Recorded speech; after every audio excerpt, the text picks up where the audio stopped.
Welcome to the Workology Podcast, a podcast for the disruptive workplace leader.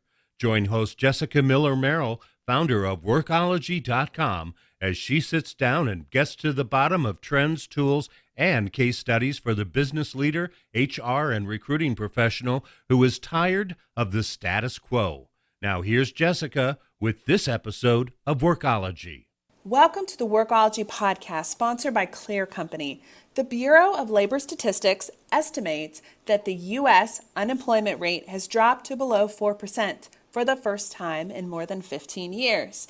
In the United States, there are now more jobs than candidates to fill them.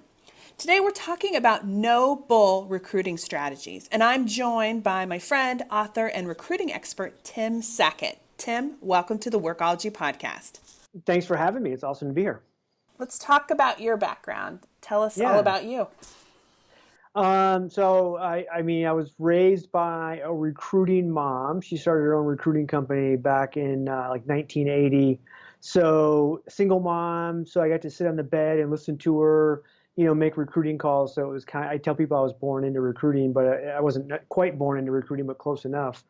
Went on to college, graduated, came back, worked for mom for a little while. And then made the move over to corporate HR, corporate talent acquisition, and then eventually came back to run the company my mother started about 9 years ago. So that's like the professional side. So HR, recruiting, all of that background. And then about 10 years ago, I met a guy named Chris Dunn, which we both know very well, HR capitalist and Fistful of Talent founder.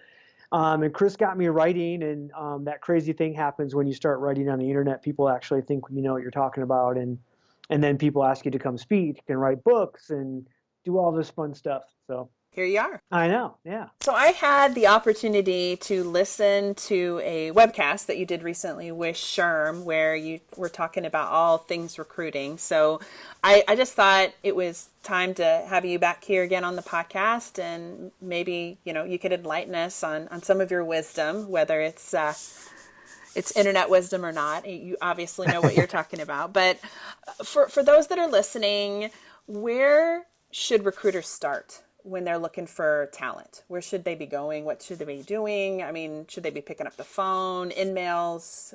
What are your suggestions?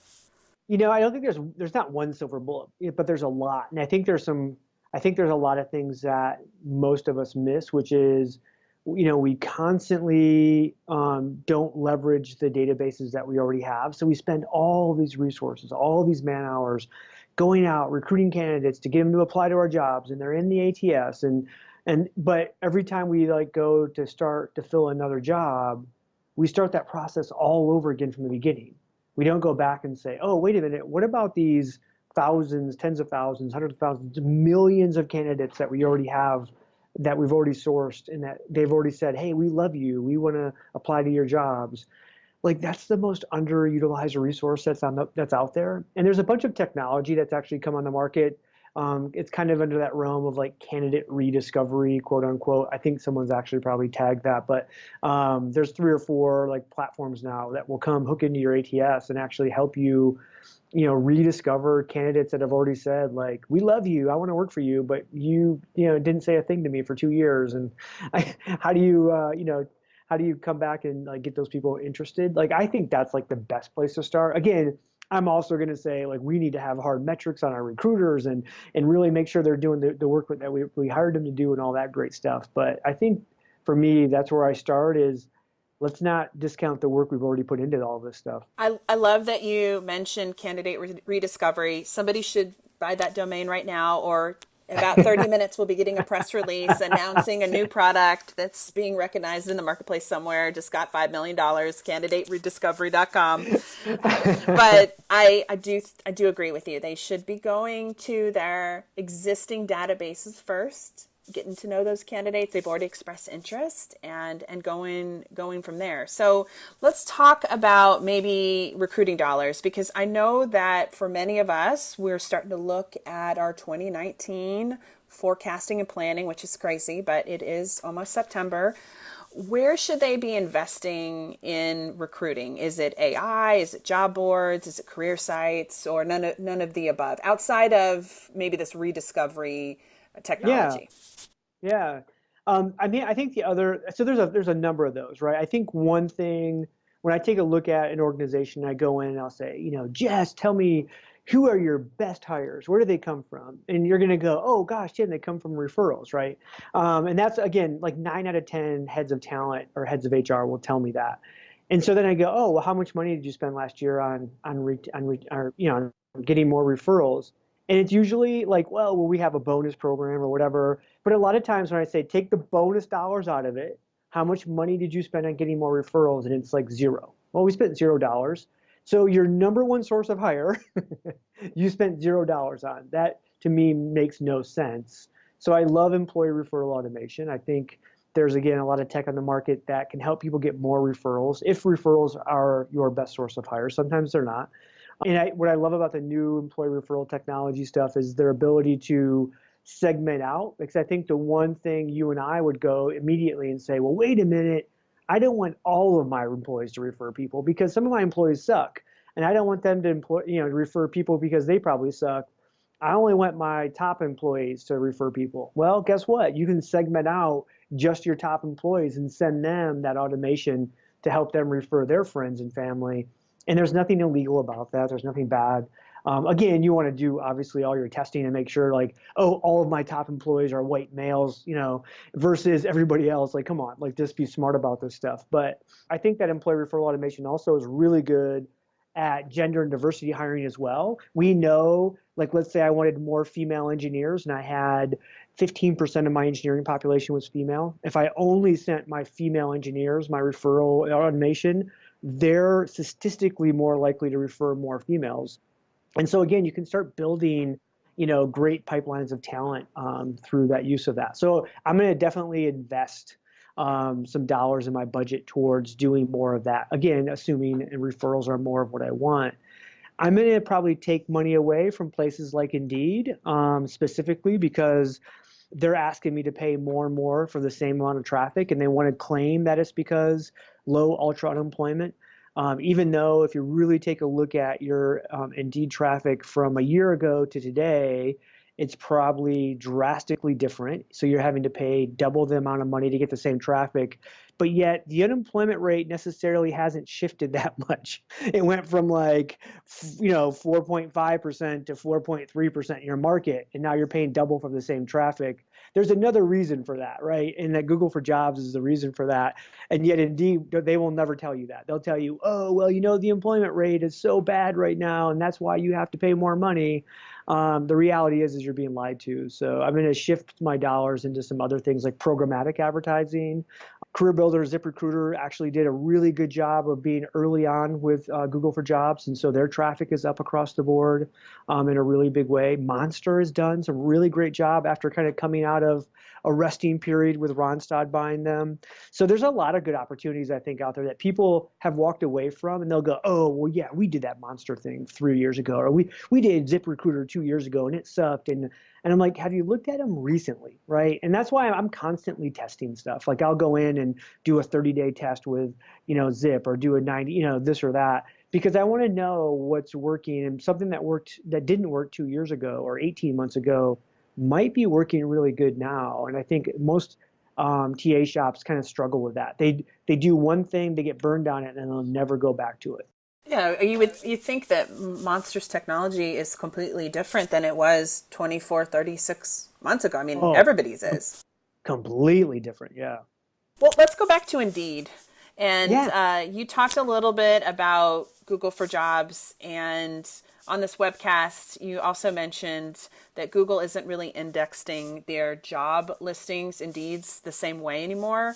Yeah. Can you talk a little bit more about that, maybe for folks who aren't aware? Again, most of the population is not aware. It's something that I think I keep trying to get somebody from Google to come on and talk about this, because they could really help out, I think, the TA world in a big way if they would explain what the hell they're doing. But so basically, here's like what we used to do, right? We used to say, hey, if you're a candidate and you want to find a job, let's say over 10 years ago, you would have to go to one of the job boards. And then we had the big Super Bowl ads for like Monster and Career Builder, and they had the big job board fight. And that's where all the candidates went. And then all of a sudden we said, oh gosh, we have aggregators, that's an Indeed, where Indeed goes and says, we'll take all the jobs from everywhere, and now you just come to us to find your job. And how they did that was they went out and bought search engine optimization words from Google, SEO, and they owned all those search things. So if I'm in Lansing, Michigan, and I'm an engineer, and I go, oh, I'm going to put in the Google machine, engineer jobs in Lansing, Michigan, every one of those things that came up, for the most part, would be Indeed. Indeed paid a lot of money to make that happen. And so we created a behavior of candidates saying, I have to go to Indeed to find a job. Then about a year and a half ago, Google said, you know what? That kind of sucks. That's not how our candidates really want to look for a job. And that's not necessarily the best thing for employers either. They want to connect candidates directly to employers, not going through like a third party. And so now when you search, oh, I'm an engineer and I want to find engineering jobs in Lansing, Michigan, the Indeed stuff won't come up anymore. All of a sudden, a new kind of box comes up called Google for Jobs, and it's actually allowing candidates to search for jobs right on Google and then being able to actually apply for those jobs directly. And then they can decide, right? Do I want to apply because I have a resume on CareerBuilder, or do I want to go right to the company, whatever that might be? But how they made that happen was Google now, how search engine optimization works is Google goes out to all these pages, goes out to your website, my website, every career site that's out there for employers. And they also went out obviously to Indeed, and Indeed actually paid extra money to ensure that their stuff ranked really high when Google did search. And they came back and said, hey, we're no longer going to actually take your money from a search engine optimization. We're not going to index those pages that on your site that you have. Instead, we're going to index those pages on the site of the actual employer and have those rank up higher. And so again, Indeed's traffic hasn't gone off completely, but little by little, as the behavior of the candidate changes, Indeed's traffic will go. If you've probably noticed this, Jess, I know I have because we're in the industry.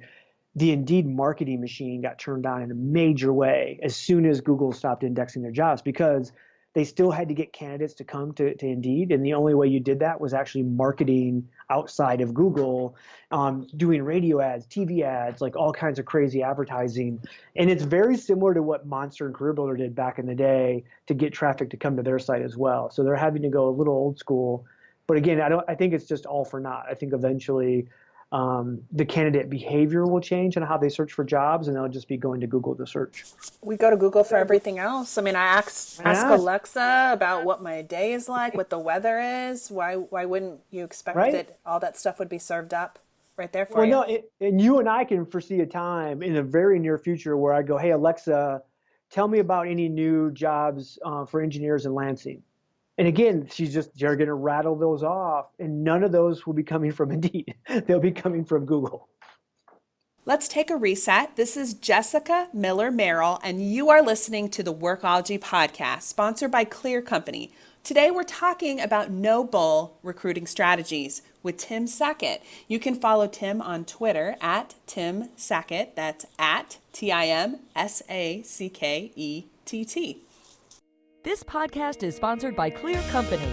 Clear Company is the world's fastest growing talent management platform, allowing companies to easily hire, retain, and engage more A players. Visit clearcompany.com to sign up for a free demo. Let's talk about your new book, The Talent Fix. Yeah. Walk us through some of that. What's it all about? You and I kind of have like parallel paths. Like we do a lot of writing. We do a lot of social stuff. And so we tend to get a lot of people that reach out to us and want help, and that's one of the reasons why we started writing and doing all the stuff we did, so we could help a lot of people with our knowledge.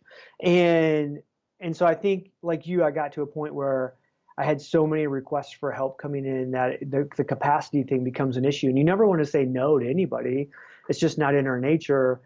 And so I decided to write a book to kind of say, hey, if I was going to come in and help you with your talent, like acquisition team or your shop, like here's what I would do.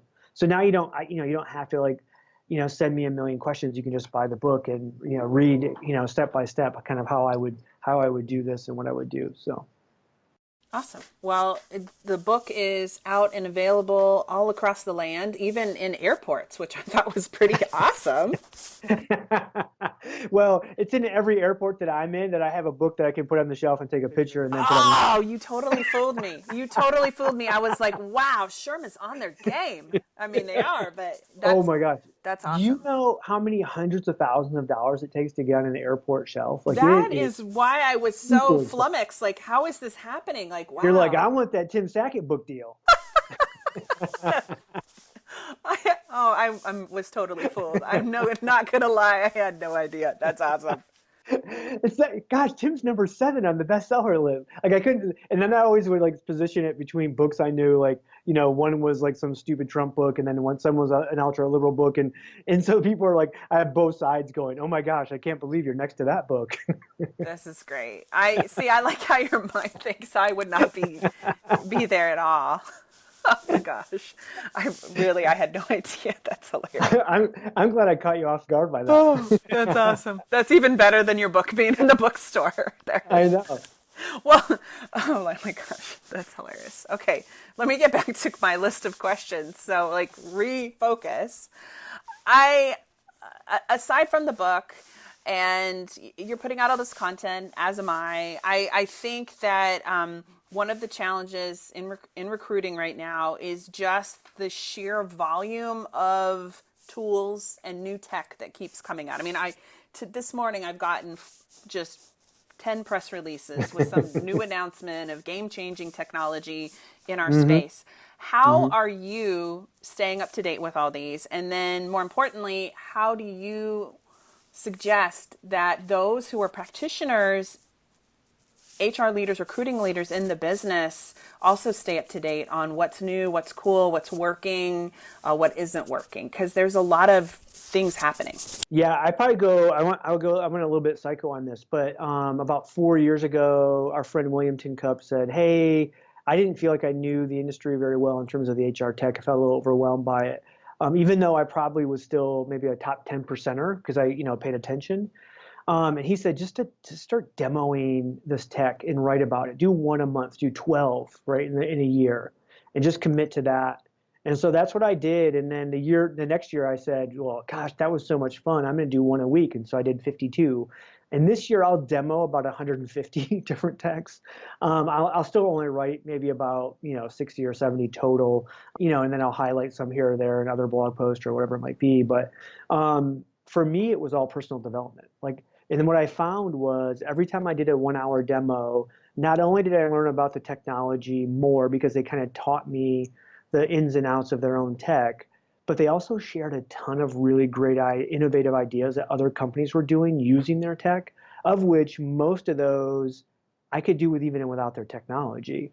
And so for me, it was like this huge faucet of technology and kind of innovative recruiting ideas going on out there in the world. So I thought that was one of the coolest things, and it was an offshoot that I didn't expect. But I always do the same thing. I'm like, anybody can do that. I had a recruiter the other day. They're like, well, I don't make decisions. And I go, well, you don't make decisions yet. But what if you were doing a project for your head of TA to go out and actually find some technology to kind of bubble up to them? I said, all of these tech companies would do a demo for you. And again, you're creating knowledge base for yourself. Eventually, maybe you'll find something that you actually want to take to your head of TA and say, hey, we should buy this. And I said, they'll do demos with you. They'll do this. I mean, the one thing I think that keeps people away from it is they'll go, oh, but I don't, as soon as you do a demo, like the salespeople drive you crazy. And I'm like, there's a magic thing you can say where they'll stop bugging you. It's no, I'm not going to buy this. I said, they're not going to waste their time. That's the last thing they want to do is keep calling someone that says, no, I'm not going to buy this. They say no, but we have a hard time of just telling them no. Like, well, because they did this demo, somehow I owe them now the ability to spam me for the next 5 years. Like, no, just stop. Like, just tell them no. I like it. And I like that you're using a demo as a form of personal development. You can become a subject matter expert in a niche, like maybe sourcing or applicant tracking systems or artificial intelligence, whatever it is. Yeah. You can become the person that everybody in your tri-state area or city or your organization is like, I need to talk to Tim because he knows everything there is to know about video interviewing technology. Yeah. I mean, like the whole chatbot AI thing, like there's a ton of them out there. You could literally go out and demo a dozen of those, and you would know more than about 95% of the industry right now when it comes to chatbot AI. That's funny because that is what I'm going to be spending some of my HR tech time on. I have a friend who has an AI chatbot, but it's for human resources. And so I wanted to kind of see what else is out there. Also I'm getting a million emails about those tools and tech. So what is really AI and what does it mean? So I like that. Like turn a demo into a personal, professional development opportunity instead of just a sales call and a series of email spam messages that you don't ever unsubscribe from, but you ignore repeatedly. Yeah, the noise is so loud. I just think we have to do something to position ourselves. Otherwise, what I hear from a lot of heads of HR, heads of TA are, they'll come to me and they'll say, Tim, we need to get this new whatever, right, product. And they'll give me 3 names, all of which, like one was an SMB product, one was an enterprise product, one isn't even specialized in what they're looking for. And I'll say, how did you come up with this list? And they'll go, well, those were the 3 products that I got like emails on that got sold to me. And they have no idea that there's like 50 products in the marketplace that are better because they're just being sold to. And I'm like, take control back of what that noise looks like, you know. I would also suggest that people just don't go on Facebook and say, what 7 tools should I hear or what 3 tools should I hear in a Facebook group? Like do some of your own research and outreach, and don't just take somebody who you haven't seen in 5 years or went to high school with opinion, because there's a lot of different tools that do different things and they're always changing. And we're all, I would say all of us, there's a big number of us that are getting paid by certain technology to do work for them, right?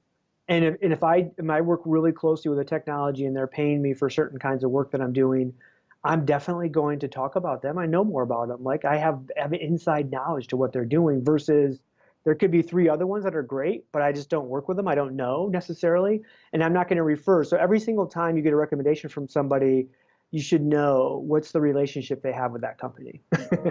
Yeah, no, I think that's a good question to ask. Well, Tim, thank you for taking the time to chat with us today. I know where to find you, but for those that maybe you're new to, I don't know who that would be, but where would they go to learn more about you and the book and everything that you're doing these days? The book's on Amazon. You can find it. It's been doing really well. You can just Google Tim Sackett. I'm like the first 100 pagers. There's me and a truck driver chaplain. I'm not the truck driver chaplain guy, but that would be so cool if I was Tim Sackett, the HR guy and the truck driver chaplain guy. But I'm not. So yeah, I can't hide at this point. So just Google me.